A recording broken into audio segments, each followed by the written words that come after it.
And welcome back to a brand new episode of the Total Sports Live podcast. It's Jovan Alford. And for this mini pod, as we're going to call it, I'm by myself this time. Usually, when I'm doing this podcast, with Nick or with whoever, we're usually breaking down like the latest things happening in Philadelphia sports. However, this time around, I'm switching it up this week, and we're going to be talking about, or I'm going to be talking about some NFL player prop bets that you should be considering for week one. With the calendar now flipping to September and week one on the horizon, it's no better time to be talking about sports betting, player props, and things that you might want to consider playing before the action begins on Sunday. Since I'm recording this podcast right now, which will be uploaded on all the podcast platforms and on YouTube, since I'm recording this right now on Wednesday, I'll only be focusing on the Sunday slate, which has 13 games. I know that probably will make some people feel sad or anything because I know we got two big games coming up on Thursday night and obviously Friday night. Eagles Cowboys Friday night, which is going to be an excellent game. Eagles back at home for the first time in front of their fans after winning the NFC title game against the Washington Commanders. That should be a fun game. Obviously, the Cowboys not having Micah Parsons no more, trading him for 2 first-round picks and Kenny Clark. Then for the Friday night game, Chargers, Chiefs, another divisional battle right there in Sao Paulo, Brazil. So I won't be touching on those two games, but like I said, we got a loaded, jam-packed slate for Sunday's games, which I think there's like 13 games, and that doesn't even include the Monday night game between the Bears and the Vikings. But before we get into all my favorite plays, for this week, make sure you're following the podcast on Twitter. Make sure you're checking it out on Spotify, Google Podcasts, Apple Podcasts. Don't forget to check out totalsportslive.com. If everybody enjoys, these types of videos, going forward, these type of podcasts or mini pods, as I'm going to call them, let me know in the comments below on YouTube. But also, if you listen to, or you're going to listen to this, let me know if you like this and you would like to see, more of this content, because there's nothing better. Like I said, football season is always fun. We got it. Football season in the respect of fall football season, right? We got it started last week with college football, and week before with week 0, and now we're diving in to the NFL action. So this should be a very fun season, from if you're just a casual football fan watching, or if you are doing some sports betting. And before we jump into, my best player prop plays for this week, obviously, I'm going to put a caution to the wind to everybody that, either that's a casual sports bettor, or that might just be, or a casual sports fan, right? Or you're a sports fan, just football fan, you're just picking up the FanDuel, the DraftKings, the BetMGM, right? Word of caution for any of these plays, especially since we're in like the first month of the regular season, do not feel pressured to play the full board. I know it can be overwhelming because you're seeing now all these games pop up. You're seeing all, the totals, the money lines, the spreads. You're seeing all the player props, the anytime touchdowns, the field goal props, the sack props. Like, you're just seeing all these like props coming out at you, and you probably feel like you want to dive in and actually play all those games. Word of caution: do not. I repeat, do not blow your bankroll. It won't be worth it in the end, because this is a marathon, right? Betting is supposed to be fun, but it's also supposed to be a marathon, right? You're not supposed to blow your bankroll in, week one, and you still got, with 18-week season, so you still got like 16 more games after that. So yeah, make sure don't blow your entire bankroll. Spend smartly, have some fun with it, and see how it plays out. And each week, like I said, if you guys enjoy this, each week we're going to come back and go over what happened in the previous week, with these props, and then obviously look forward to the next week of action, which leads me to my first player prop of the week here, jumping into week one. Like I said, I'm only going to give you guys 5 props for this week. Obviously, again, I was tempted to play the whole board, but I'm not going to. So we're just going to keep it nice and simple with these 5 plays. And again, if you have any plays that you like, or that you think I should be playing, or think anybody should be playing, right, leave them in the comments section below on YouTube, or hit me up on social media as well, on Twitter, on Blue Sky, Jovan at .bsky.com. I think that's what it is on Blue Sky. hit me up there. Let me know what your plays are for this week. But let's jump into best bet number 1 here. I like DeMario Douglas over 31.5 receiving yards. And I like this number even as low as 29.5, which I think you can get over right now at bet 365. Coming into this game, right? Raiders, Patriots, think the game's in Foxborough. There's going to be a lot of attention on Stephon Diggs, who's making his Patriots debut. You know, the Patriots also have a couple good offensive playmakers who are also rookies, wide receiver Kyle Williams, you know, running back Travion Henderson, who was an absolute stud and standout in the preseason. I think a lot of people are going to be excited to not only, you know, bet on him a lot this season, but also in fantasy. I think he has a lot of upside as that RB2 as the season goes on with his speed, and you just want to get the ball in his hands and let him go. However, right, I think we should not dismiss Pop Douglas, especially in this Josh McDaniels offense, which features the slot wide receiver a lot.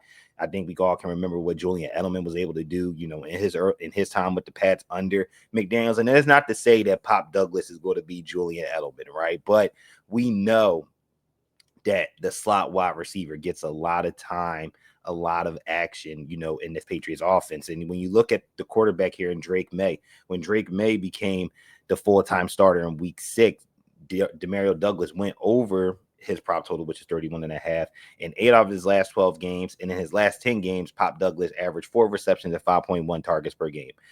Knowing that, right, I think he should be able to hit this number, given, like I said, that 31, like I said, I like it as low as, you know, 29.5. If you see a 32.5, I don't hate it. I don't even hate a 33.5, right? Because just knowing how much attention that a Stephon Diggs will garner, you know, on one side of the field. You have Hunter Henry at tight end, who's going to garner some attention too, especially what he's able to do in the middle of the field. Then you have the running backs, right? Travion Henderson, who could be a pass catcher out the backfield. Ramondre Stevenson, who could be a pass catcher out the backfield. You have all these guys and pass catching options.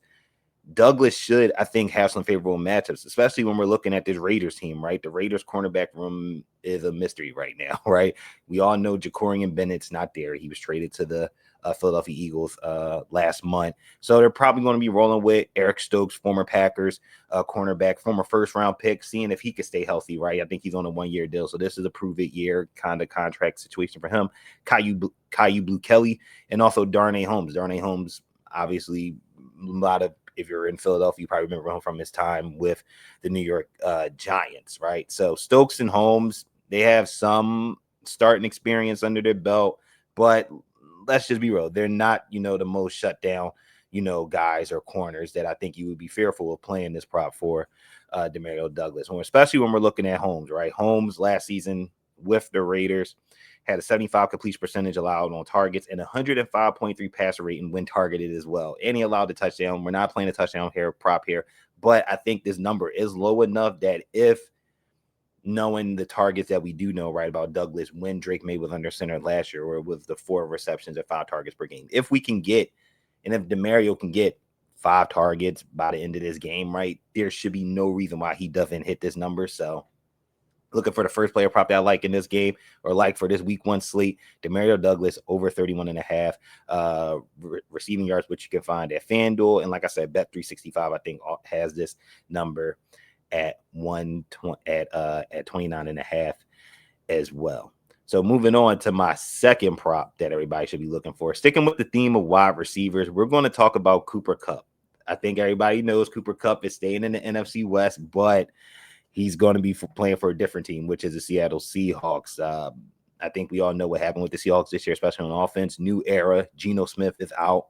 He's in Vegas. Tyler Lockett's in Tennessee.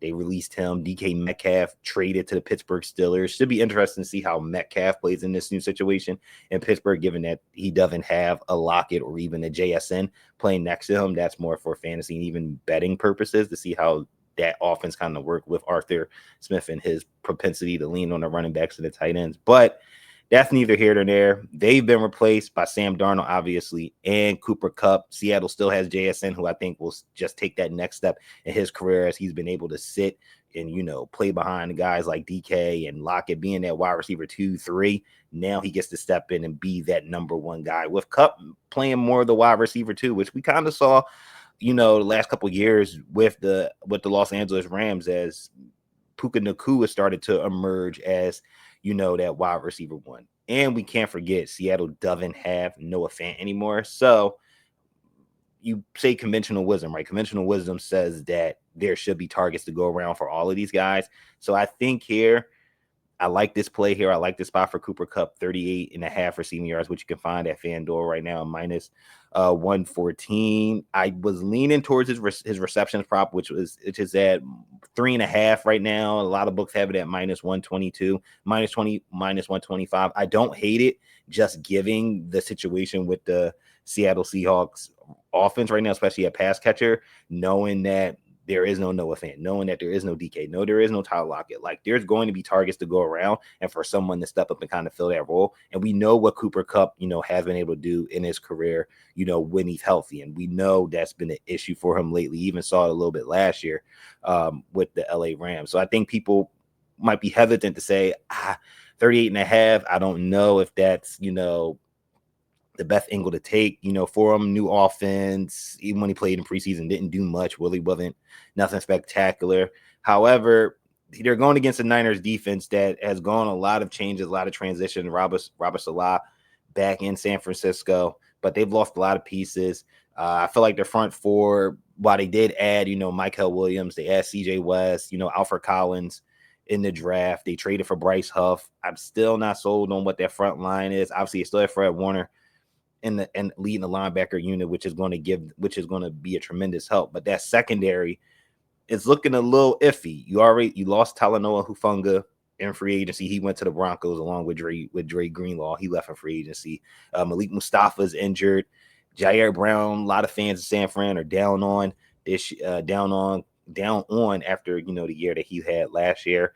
And then there's no Trevarius Ward. He also left in the offseason as well to head to the Indianapolis Colts. So they're leaning on a not a new group, but you could probably say an unproven group of cornerbacks, and Trey Brown, former Seahawk, Diamador Lenore, Ronaldo Green, Upton Stout, the rookie from Western Kentucky, who a lot of people were high on, and he's, impressed, throughout the summer for the Niners. And I think for the Seahawks is going to be, can you keep Sam Darnold protected? If you can get him protected and establish the running game with Kenneth Walker, with Zach Charbonnet, then that's only going to open up the passing game for the likes of JSN, for the likes of Cooper Kupp. Cooper Kupp's not going to be a guy that's going to beat you deep, right? He doesn't have that type of speed or, that type of acceleration at this point in his career. However, Cooper Kupp can do a lot of damage working this short to intermediate game, working those shallow crossers, those slants, those things that we know Cooper Kupp, when he's healthy at best. If we get a couple of those in this game, then I think you should be able to hit this 38.5. But this is obviously going to be a competitive game between two division rivals that are looking to get back on track, especially San Fran after the year that they have.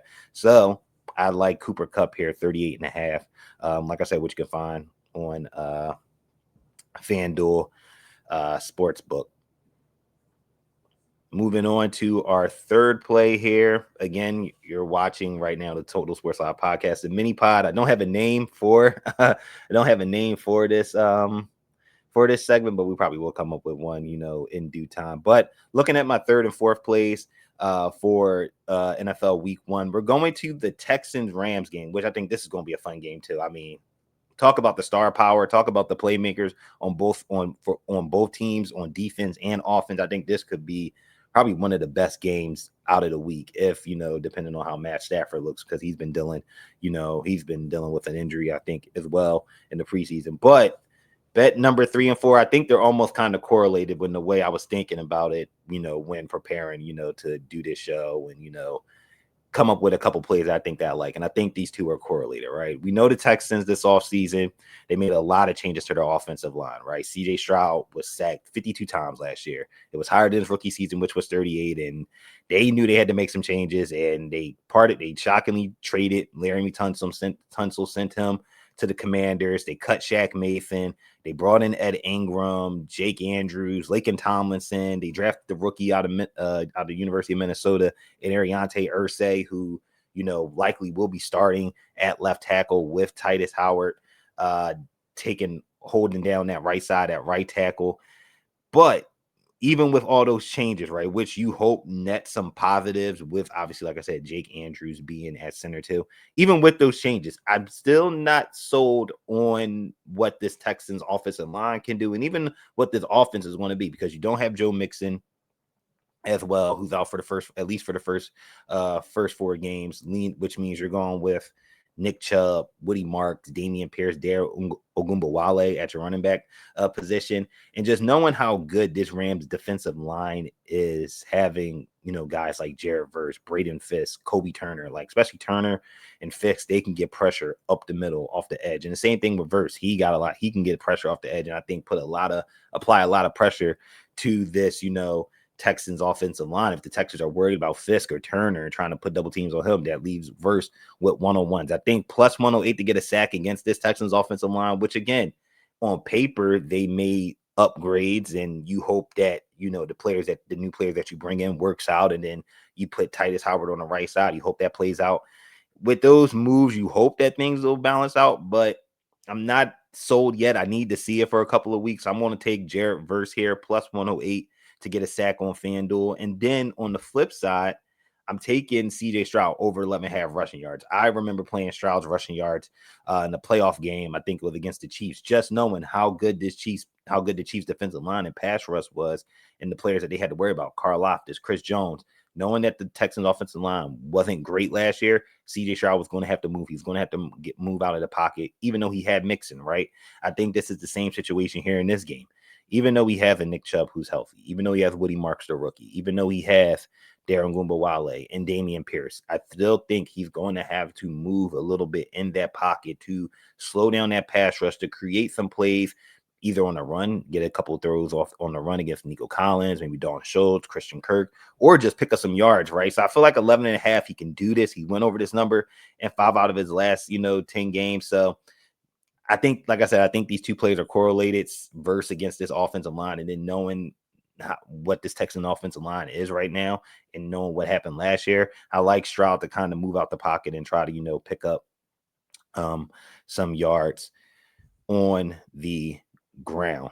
And then last but not least, y'all, last play before we wrap up and head out of here. Best bet number 5 here. I know this is probably not the play that everybody was thinking, especially when we're going to be watching Packers Lions at the 425 slot on CBS on Sunday. But I'm going Romeo Doubs anytime touchdown here. The first initial number that I found it at is 230 on FanDuel and DraftKings, which I think you can still get that number at right now. But if you do have the availability of Fanatics Sportsbook at your disposal, plus 240 here, I think is a really solid, under the radar type play, given the weapons that we have on the Lions side, but also on the Packers side, right? The Lions secondary, they don't have Carlton Davis anymore. He moved on. He went to the New England Patriots on a 3-year deal, but they still have Terry and Arnold, DJ Reed, who they signed for a 3-year deal to replace Carlton Davis, and they have Amick Robinson in the slot, who played really well last season. However, Arnold and Robinson both gave up their fair share of completions last year. Touchdowns, Robinson gave up 2. Terry and Arnold gave up 4. Their coverage grades, according to PFF, if you believe in PFF, because I know how some people feel about the PFF grades and advanced analytics, all that stuff, all that good stuff. 60.4 coverage grade for Robinson and a 50.4 for Arnold. So they were not good at all. So they're not shut down corners, right? So I'm thinking, looking at this game, looking at this matchup, you're thinking, okay, these are their corners. You obviously know you got to worry about Branch, and you got to worry about Kirby Joseph at the safety spots, who are outstanding, excellent, all-around safeties, ball hawks, playmakers, in that back half of that secondary. But when you look at this Packers offense, right, Jaden Reed's banged up, with the foot fracture. We'll see what happens with him, not only in this game, throughout the first month of the season, if he can even make it through and, play. And then you have the rookie Matthew Golden, who's the speedster out of Texas.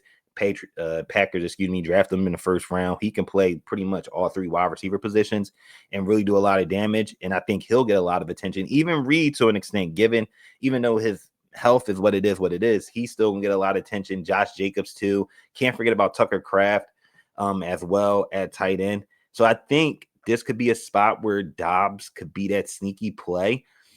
Looking at his stats this week, I came across a couple of interesting nuggets that kind of swayed me this way for Doubs. Number one, obviously, we know this is a contract year for him and also Christian Watson, who is rehabbing from a torn ACL. However, he's had 178 rushing yards in his career against the Lions, second most of his career against any team. I think the most was against the Minnesota Vikings. However, he still hasn't had a touchdown yet in his career against the Detroit Lions, which is crazy given how often these two teams have played each other since Doubs entered the league, and I think 2022. That being said, looking at his numbers last year, especially from a touchdown perspective, 2 out of his 4 touchdowns last year were in the red zone. And then you even look back when Jordan Love first walked in as the full-time starter in Green Bay. Doubs had 8 total touchdowns. 7 of those were in the red zone, 18 targets. So if we think that there is a spot where maybe the Packers can move the ball against this Lions defense, which I think is possible, right? If you can kind of slow down Aiden Hutchinson and make everybody else on that defensive line try to beat you, I think you could move the ball down the field, with Josh Jacobs, with Doubs, with Tucker Kraft, with Reed, with Dontavian Wicks, if he, can pick up where he kind of left off last year and eliminate the drops. The same with Doubs, right? If they can move the ball downfield and get inside that red zone, I think you could have a couple opportunities there for Doubs, who's going to have to play huge in this game, right? Like I said, we don't know about Jaden Reed and just his foot right now, and how much is he going to be able to play. Like we said, Golden's a rookie, and I think he's going to be fun to watch this season. I think he's going to be fun to bet on. I think he's going to be fun for fantasy. But I think Doubs is like that quiet X factor, the guy you kind of forget about in this offense. So I would look out for Romeo Doubs here for the anytime touchdown. I know it's not the trendy pick because, again, we have Reed, we have Kraft, we have Gibbs, Montgomery, Laporta, St. Brown, Jamison Williams, right? Tucker Kraft. But knowing that that's right there at plus 240, why not take a chance on it? It's week 1. There's only so much stats we can go off of for week 1. So, hey, we'll see what happens there, and that's pretty much going to wrap up this first of hopefully many editions of of this mini pod where we break down some of my best bets for the upcoming week in the NFL. We'll try to stick to just focusing on the Sunday games, granted depending on when this is recorded. We'll try to maybe mix in the Monday night game if have time, or even a Thursday night game if applicable, but try to predominantly stick on the Sunday game because we'll just have so many props, and the lines will continue to move, and they'll continue to move and adjust throughout the week. So that's why it's also smart whenever you hear this or whenever you're about to put in your play. Sometimes it's best to get the best number at the earliest convenience, because if you don't, you might miss out on a favorable number. If a lot of people get on this, for example, a lot of people get on this DeMario Douglas number, we could be looking at a possibility, it might jump up to 35 by the time we get to Sunday. So that's why it's key. And like I said earlier, don't stress, proceed with caution. Don't try to play the entire board. Find some plays and some spots that you like and just see what happens. And that's what we're going to see here in week 1. We'll see what happens. Like I said, there's only so much stats and information that we can go off of from last season because every season is new. And obviously we don't know what to expect in week 1 because a lot of teams don't play their guys in the preseason, their starters. So for a lot of teams, this is going to be their preseason in a way. So expect some sloppiness. Like I said, don't go too crazy with the props. These are my 5. If you have a player prop that you like, for this week, like I said, hit me up in the comments, drop them below here. We'll see how these, plays go. Again, if you missed it, we're going Romeo Doubs anytime touchdown, plus 240. Jared Verse to get a sack, plus 108. CJ Stroud over 11.5 rushing yards. Cooper Kupp over 38.5 receiving yards. And then last but not least, DeMario Douglas over 31.5 receiving yards. And like I said, I do like that number as low as 29.5. So, wow, we almost been recording for 25 minutes. That's kind of incredible. But that's going to wrap it up here. Like I said, make sure you're following us on all the social media platforms, Twitter, X, whatever you want to call it, Blue Sky, TotalSportsLive.com. Make sure you're downloading the podcast. Check out the pod on all your streaming platforms, Spotify, Apple Podcasts, Google Podcasts. This is Jovan Alford. Talk to you all soon, and let's see how these bets go.